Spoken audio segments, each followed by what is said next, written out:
Sana gano'n na lang ulit yung malakas ang impluwensiya naming mga, pari sa Pilipinas. Kasi again, si Cardinal Sin ang nag-call on to justice or nag-call on to the Filipino Catholic faithfuls para magmarcha laban sa diktadurang Marcos. Nang marami ring sumunod na universidad sa mga suspensyon ng klase sa Pilipinas, even state universities like UP and TUP among others.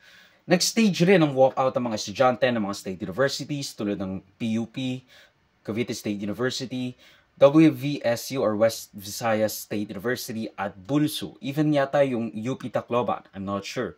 Sa kalagitnaan ng kanilang klase, protesta ang hindi pagsuspindi ng administrasyon ng kanilang eskwelahan bilang isang uri ng historical revisionism at erasure sa mata ng kabataan na nagkaroon ng malaking papel, lalo na sa kanilang mga kaedad noon sa pagpapatalsik sa mga Marcos sa ating bansa.